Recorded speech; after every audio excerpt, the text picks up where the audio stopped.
Hello guys, and welcome back to Guide with Samuel.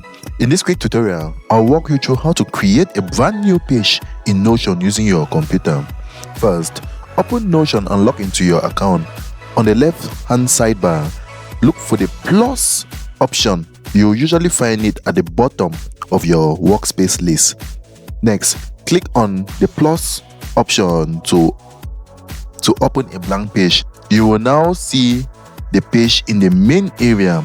Here, you can type a title at the top to name your page.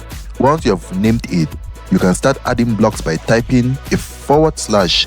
This will open the block menu where you can insert a text, images, checklists, or even databases.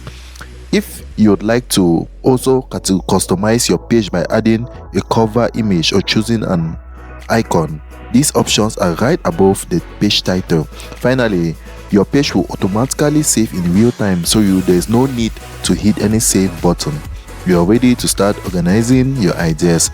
And that's that, guys. If you find this helpful, don't forget to like and subscribe to Guide with Samuel for more helpful tutorials. Thanks for watching.